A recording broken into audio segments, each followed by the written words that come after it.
बिस्मिल्लाहिर्रहमानिर्रहीम रब्बि इश्रह ली सदरी व यस्सिर ली अमरी वहलुल उक़्दतम मिन लिसानी यफ़क़हू क़ौली रब्बि ज़िदनी इल्मा। डियर स्टूडेंट, अस्सलाम वालेकुम। आज मैं number theory BS mathematics third semester के फ़र्स्ट लेक्चर के साथ आपके सामने हाजिर हूँ और फर्स्ट लेक्चर हम स्टार्ट करेंगे अपना। सबसे पहले हम स्टार्ट करेंगे सेट से। What is a set? A set is a collection of well-defined, distinct objects.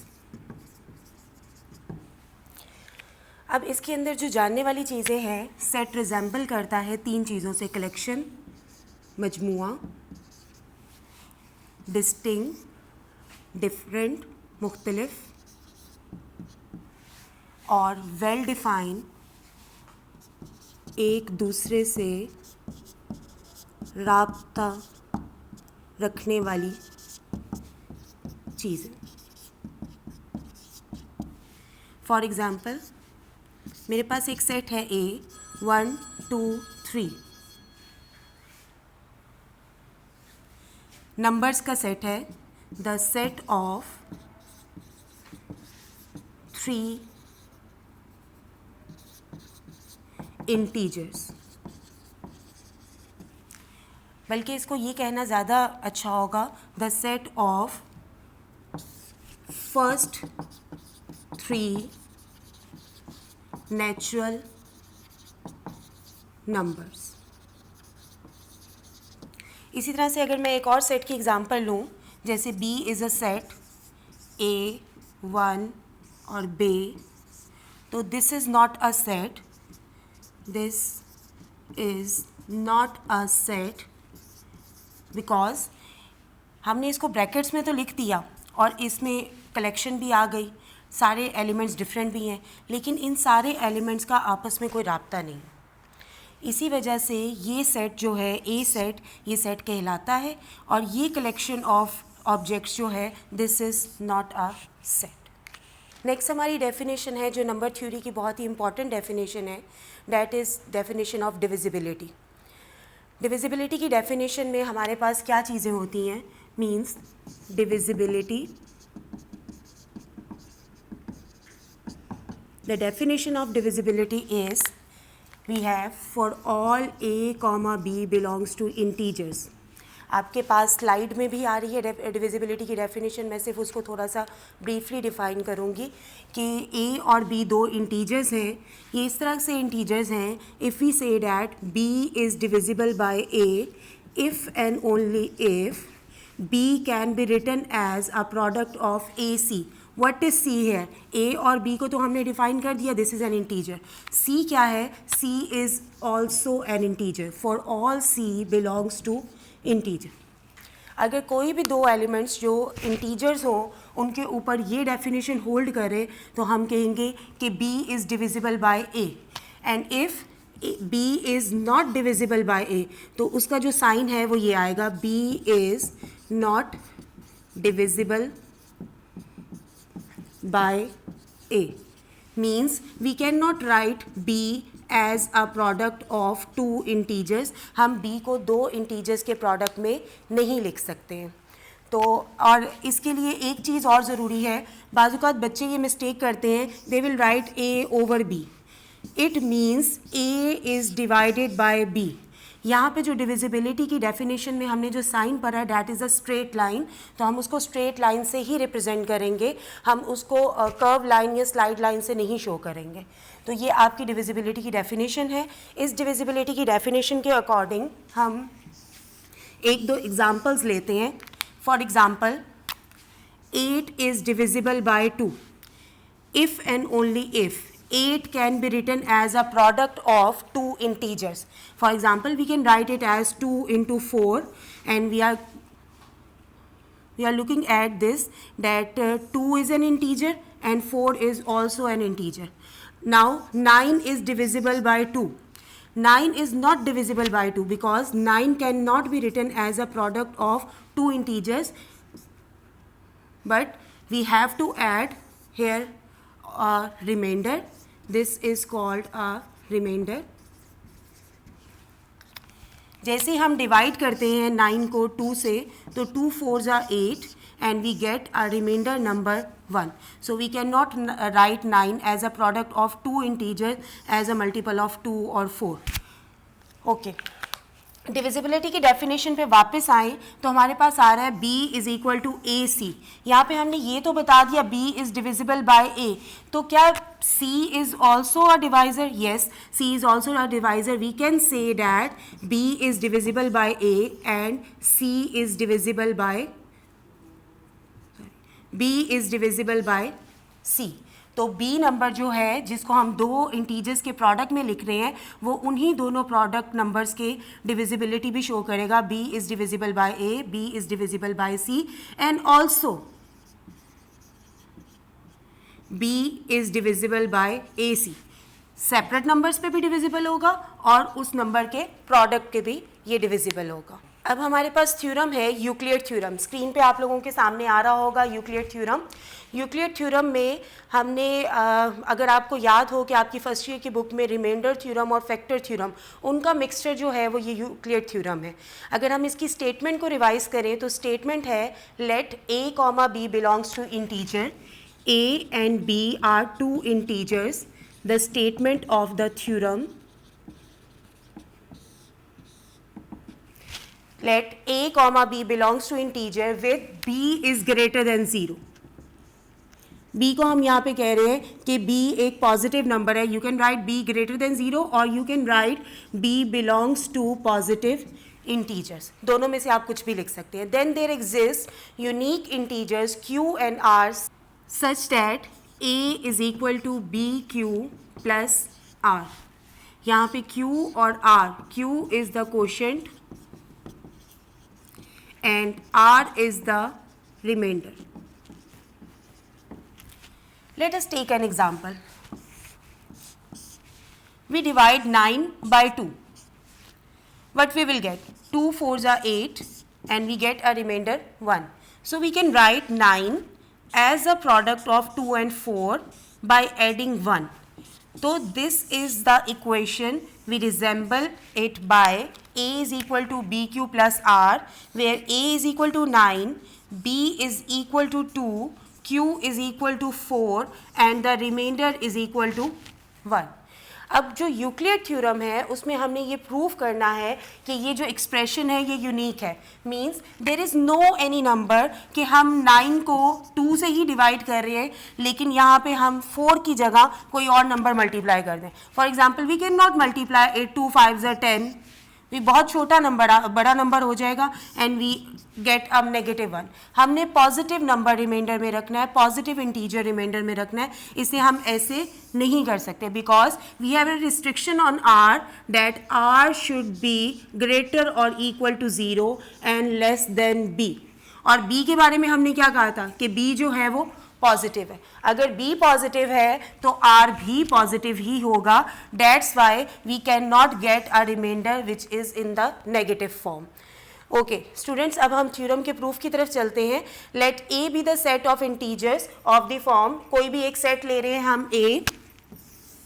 Late a be the set of integers of the form a minus B Q, a minus B Q, or we can take it as a minus bx, where for all a comma b belongs to integers. We are going to take a set A which is of the form a minus bx for all a comma b belongs to integers, and we have x. X is also an integer.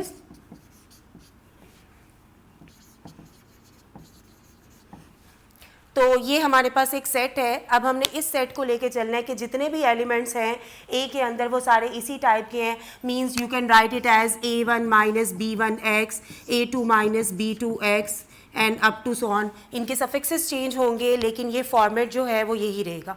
और दूसरी चीज़ जो हमने theorem में prove की है, वो theorem में हम ये प्रूव कर रहे हैं कि हमारे पास ये जो रिटन फॉर्म है, जैसे हम लिख रहे हैं कि r is equal to a minus bx, this is of the unique form. We cannot say that r is also a1 minus b1x. This cannot be possible. ये दोनों चीज़ें एक ही होंगी, means a minus bx should be equal to a1 minus b1x. ये दोनों terms एक दूसरे के बराबर आ जाएंगी। ये दो चीज़ें हमने प्रूव करनी है। पहली कि हमारे पास जो भी रिमाइंडर आ रहा है वो इसी के दरमियान में लाई कर रहा है, और दूसरी चीज़ हमने यूनिकनेस प्रूव करनी है कि ये दोनों नंबर्स जो हैं, अगर हम r को दो डिफरेंट नंबर्स के इक्वल लेते हैं तो वो नंबर एक दूसरे के इक्वल हो जाते हैं। थ्योरम में डिटेल से इसकी एक्सप्लेनेशन दी हुई है, आप लोग स्लाइड पे देख सकते हैं।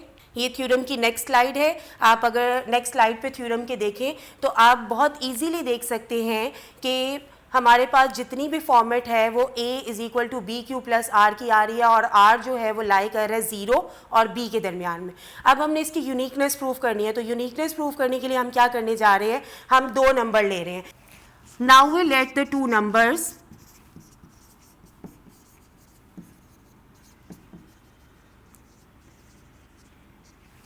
of the form a is equal to bq plus r, and the second number is a is equal to bq1 plus r1, that is the second number. और यहाँ पे हम देखें तो a is equal to a, then we have bq plus r is equal to bq1 plus r1, bq minus bq1 is equal to r1 minus r, and we have b into q minus q1 is equal to r1 minus r. What is our r? Our r lies between 0 and b. So if we will take it as 0, then what will we get? r1 भी 0 ले रहे हैं, r भी 0 ले रहे हैं, then we have b q minus q1 is equal to 0. From here we can have q minus q1 is equal to 0 and q is equal to q1. And same from here we have r is equal to r1. So we can judge that the numbers in equation 1 and the format of equation 2 are same, because q1 is equal to q and r1 is equal to r. तो students, ये हमारा Euclid theorem था। इस theorem के अंदर जितनी भी चीज़ें थी वो आपको साइड पे स्लाइड में शो भी हो रही हैं और डिटेल में शो हो रही हैं, और इसके अंदर जितनी चीज़ें समझाने वाली थी वो मैंने आपको समझा दी हैं। अब हम इस थ्योरम से रिलेटेड कुछ एग्जांपल्स को देखेंगे। एग्जांपल्स हैं हमारी, जैसे एग्जांपल नंबर 1 में हमारे पास 3 पार्ट्स होंगे, फाइंड q एंड r। इसका पहला पार्ट है if a is equal to 73 and b is equal to 8। The second part is if a is equal to minus 23 and b is equal to 7, and the third part is if a is equal to 39 and b is equal to 6. Let us solve an example. We are going to take if example number 1 में से हम a part को solve करने जा रहे हैं। If a is equal to 73 and b is equal to 8, slide पे आपको तीनों एग्जाम्पल शो हो रही हैं। Then find q and r. We have a is equal to bq plus r. The formula. इस फॉर्मूले के अकॉर्डिंग हम देखें तो 73 is equal to 8. अब 8 के टेबल को आपको बड़ा इजीली 8 का टेबल आता है। 8 के टेबल में 73 से nearest value that is 8 9s are 72 and we have a remainder 1. Then the value of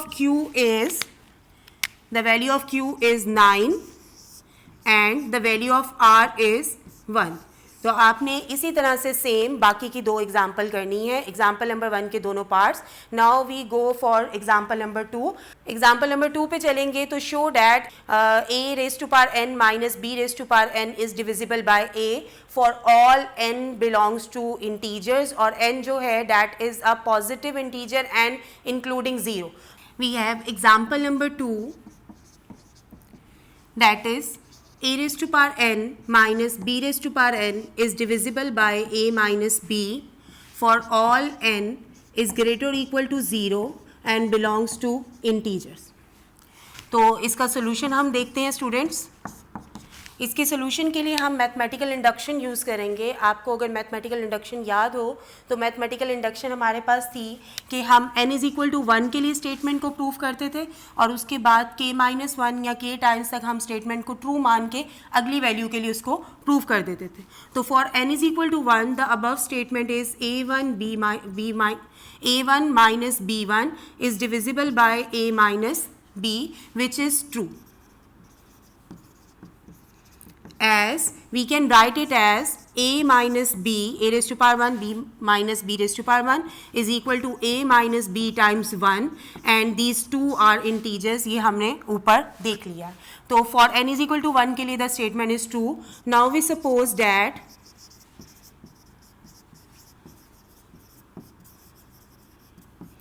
the statement is true for n=2, 2, 3, 4 up to so on k. What we will do next, we will prove the statement for n=k plus 1. So for n=k plus 1, the statement will be equal to a raised to power k plus 1 minus b raised to power k plus 1. It can be written as a raised to power k into a minus b raised to power k into b. We will add and subtract a term which will simplify it in the form of the product of a minus b and some quotient. What we will add and subtract? We will add and subtract akb minus akb. तो हमने ये जो term है akb इसको add भी कर दिया और सब्ट्रैक्ट भी कर दिया। Now we will take the first term and the third term. From first and third term we will write ak into a minus b, and from the second and fourth term we can take plus b common and it will become ak minus bk. Now what is the result? We know that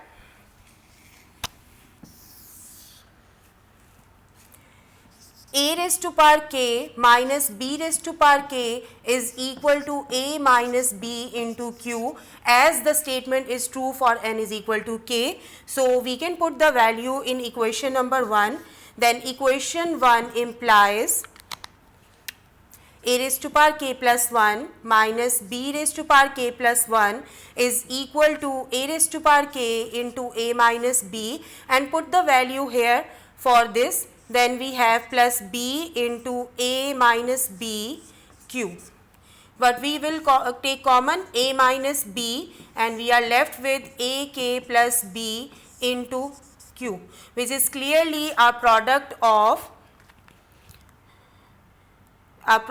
a minus b and this, which shows that a raised to power k plus 1 minus b raised to power k plus 1 is divisible by a minus b.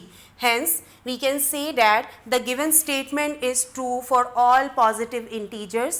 और इसी के साथ ही हमारी example number 2 जो है वो ख़त्म होती है।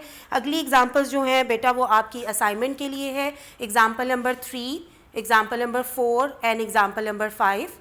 ये तीनों एग्जाम्पल्स जो हैं ये आप असाइनमेंट के तौर पे करेंगे, और अगर आपको इनमें से किसी भी एग्जाम्पल में कोई प्रॉब्लम होती है तो वो आप मुझसे डिस्कस करें। स्टूडेंट्स, अगला हमारा आर्टिकल है ग्रेटेस्ट कॉमन डिवाइज़र या कॉमन डिवाइज़र। कॉमन डिवाइज़र्स क्या होते हैं और उसके बाद हम देखेंगे कि ग्रेटेस्ट कॉमन डिवाइज़र्स क्या होते हैं। तो कॉमन डिवाइज़र होते हैं जैसे हमारे पास for all a comma b belongs to integer, तो कॉमन डिवाइज़र होंगे if there exist a c belongs to integers in such a way that b is divisible by c and a is divisible by c, then we can say that common divisor of a and b is c. Common divisor की abbreviation जो है वो C D से show की जाती है, तो common divisor of A B or सी।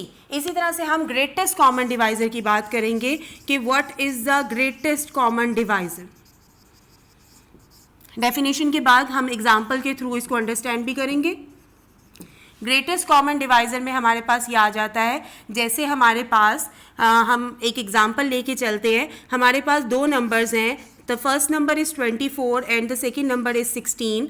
अगर मैं 24 के कॉमन डिवाइज़र देखूँ कि 24 किस किस नंबर पे डिवाइड होता है, तो student we can say that 24 is divisible by 2, 24 is divisible by 3, 4, 6, 8, 12 and 24. And these all integers can also be taken as a negative number. Negative और positive दोनों के साथ हम इन numbers को ले सकते हैं. Same as it is 16 के common divisors देखें तो they are 2, 4, 8 and 16. अब इन दोनों नंबर्स में 24 और 16 में हमारे पास जो कॉमन डिवाइजर्स हैं they are 2, 4 and 8. But the greatest common divisor is 8. तो इसका मतलब ये हुआ कि ग्रेटेस्ट कॉमन डिवाइजर की डेफिनेशन में हमारे पास सबसे पहली जो चीज़ होनी चाहिए कि if D is the greatest common divisor,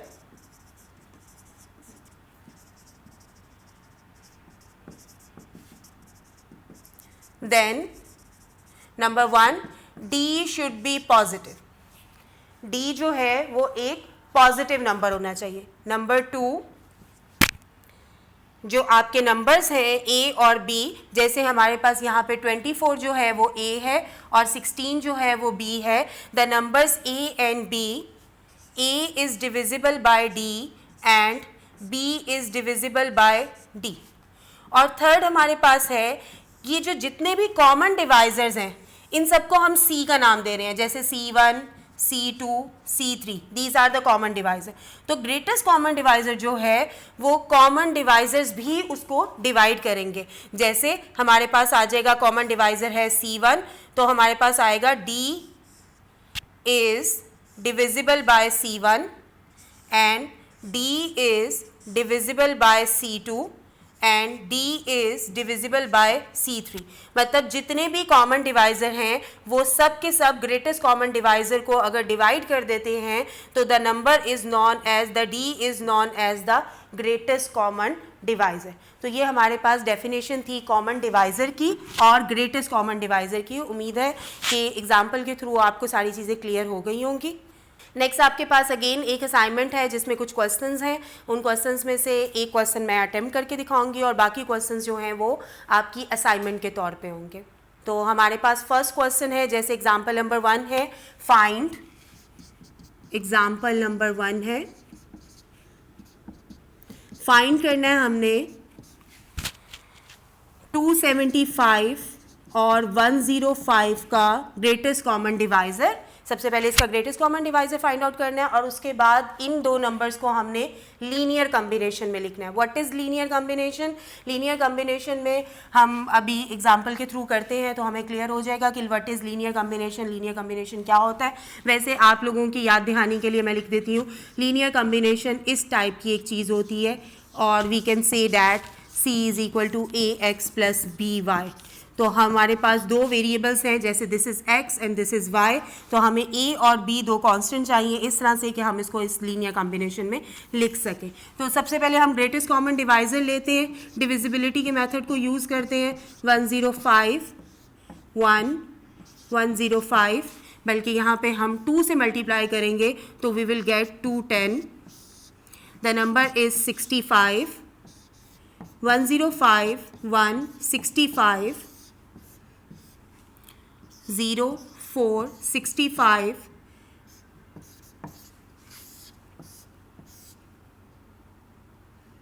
we will get 25, 40, 1, 25, 15, 25, 1, 15.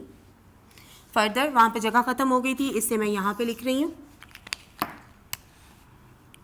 हमारे पास बचेगा 10, अंदर आ जाएगा 15, 15 1s are 10 और लास्ट में हमारे पास आएगा 5 into 10, 5 2s are 10 and we get the result. तो this number is the greatest common divisor. ये आपके पास इन दोनों नंबर्स का ग्रेटेस्ट कॉमन डिवाइज़र होगा।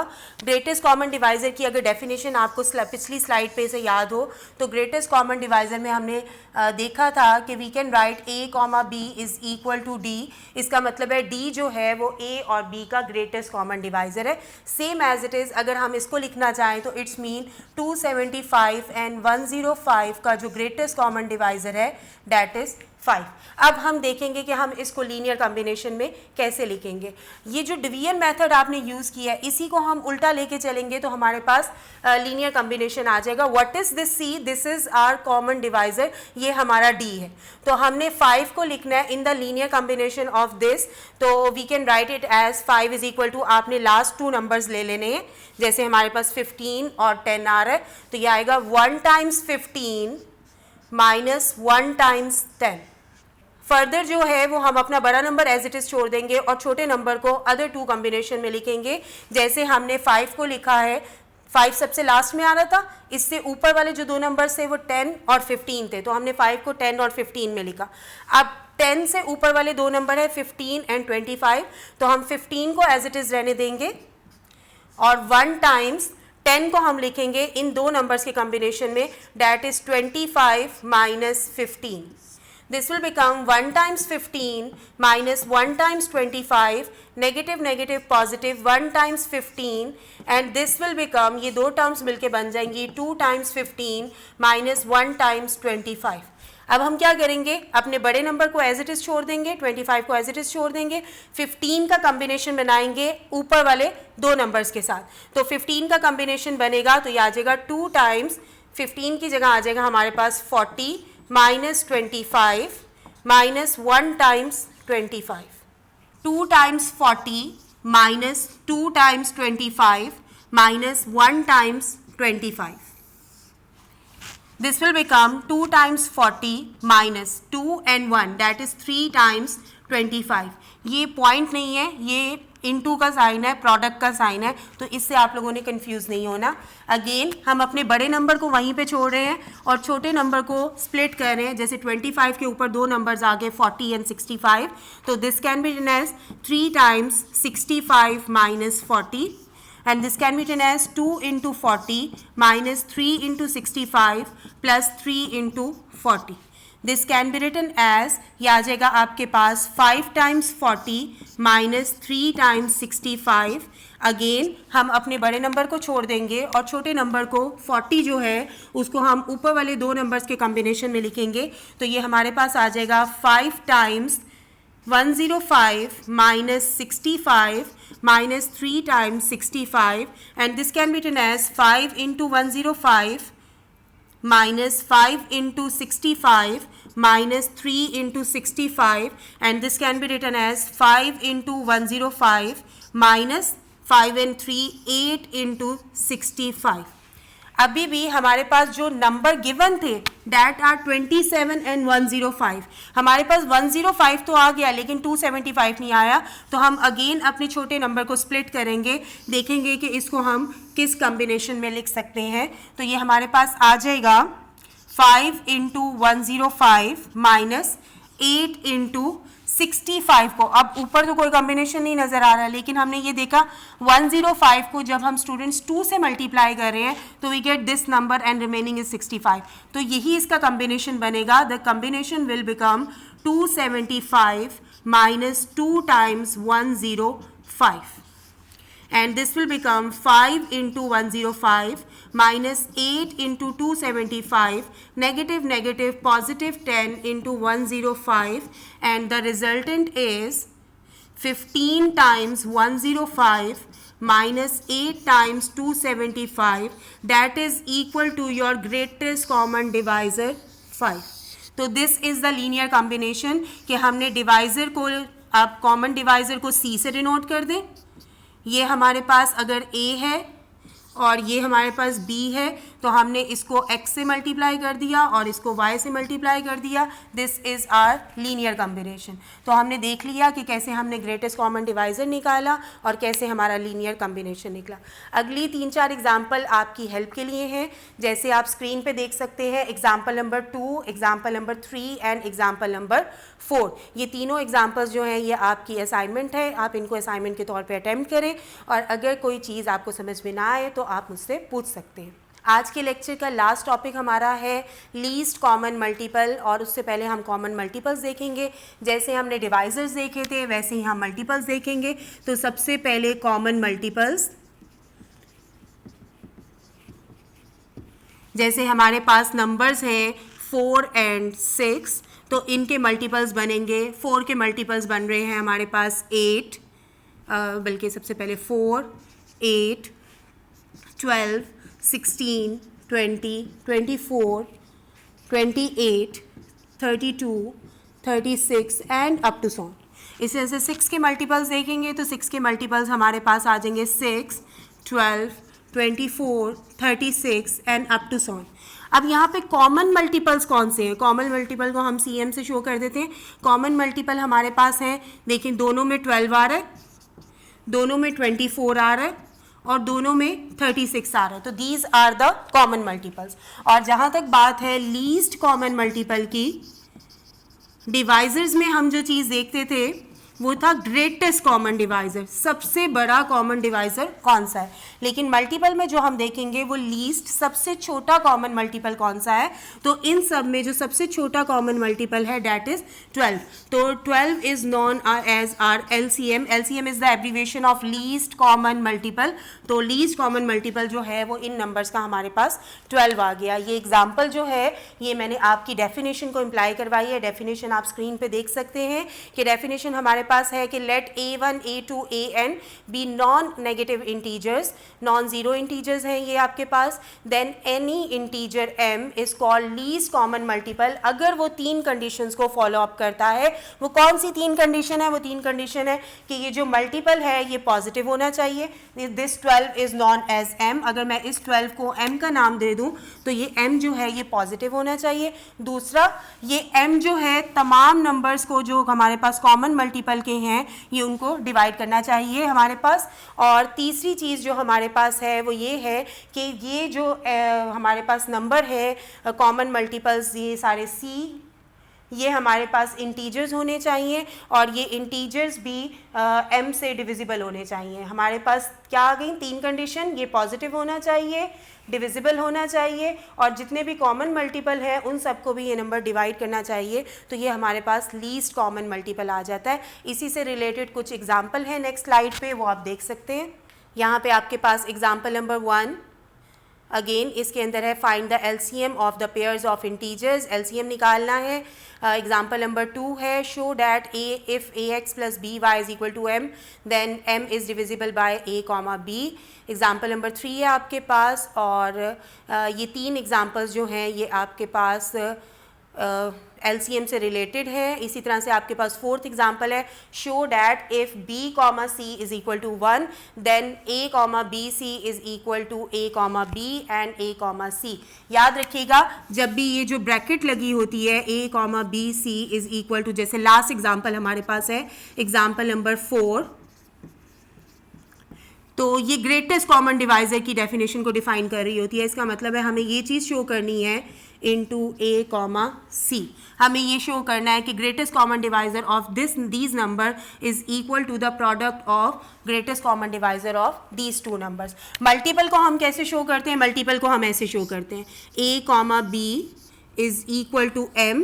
तो हम कहेंगे M is the least common multiple of A comma B. Divisor के लिए हम क्या नोटेशन यूज़ करते थे कि A comma B small parenthesis use करते थे और यहाँ पे हम ब्रैकेट्स को यूज़ करेंगे. तो स्टूडेंट ये था आज का लेक्चर. उम्मीद है आपने आज के लेक्चर से बहुत कुछ सीखा होगा. अगर आपको इस लेक्चर के हवाले से कोई भी क्वेरीज़ होती हैं तो आप मुझसे पूछ सकते हैं. अल्लाह ताला आपका हामी और नासिर है. और लास्ट में आप सब लोगों का थैंक यू.